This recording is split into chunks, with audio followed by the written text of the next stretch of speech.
রোববার শেষ হলো ত্রয়োদশ জাতীয় সংসদ নির্বাচনের প্রার্থীদের আপিল নিষ্পত্তি। শেষ দিনে ৬৩টি আপিলের মধ্যে ২৩টি বৈধ আর বাতিল হয়েছে ৩৫টি। ইলেকশন কমিশন স্যাটিসফাই হয়েছে আমার কাগজপত্র দেখার পরে এবং বৈধতা ঘোষণা করেছে।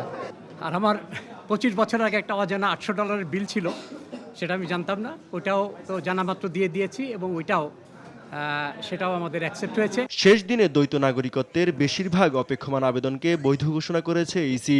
এছাড়া বাতিল হওয়া বেশ কিছু প্রার্থীর আবেদনকে পুনরায় বৈধতা দেয় ইসি।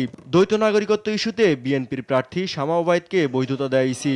একই ঘটনায় ফেনীর ৩ আসনের বিএনপির প্রার্থী আব্দুল আওয়াল মিন্টুর মনোনয়ন বৈধ হয়। জনাব আব্দুল আওয়াল মিন্টু, যিনি ফেনীতে থেকে প্রার্থী, তার মনোনয়নপত্র বৈধ হয়েছেন।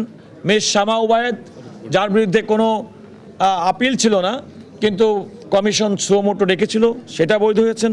ঋণ খেলাপির অভিযোগে চট্টগ্রাম ৪ আসনের বিএনপির প্রার্থী মোহাম্মদ আসলাম চৌধুরীর মনোনয়ন বৈধ ঘোষণা করেছে ইসি। একমাত্র আরএফএল ক্লাস পাইপ নিশ্চিত করে প্রতি ইঞ্চিতে সঠিক থিকনেস ও সঠিক মাপ। পাইপের বস, না কিনলে লস। বাতিল করে চট্টগ্রাম ২ আসনের বিএনপির প্রার্থী সরোয়ার আলমগীরের মনোনয়ন। দ্বৈত নাগরিকত্ব ইস্যুতে কুমিল্লা ১০-এ বিএনপির প্রার্থী আব্দুল গফুর ভূঁইয়ার মনোনয়ন বাতিল হয়। মোহাম্মদ আব্দুল গফুর ভূঁইয়া, যিনি কুমিল্লা ১০ আসনের একজন বিএনপির ক্যান্ডিডেট ছিলেন, উনি ওনার বৈদেশিক নাগরিকত্ব আমেরিকান সিটিজেনশিপ সম্পর্কে ওনার হলফনামায় কোনো তথ্য দেননি।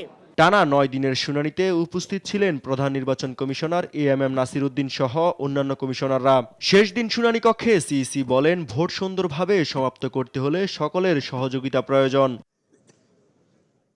কমিশনার আবুল ফজল মোহাম্মদ সানাউল্লাহ বলেন, আইন অনুমোদন করায় ঋণখেলাপিদের বৈধতা দিতে হয়েছে কমিশনকে।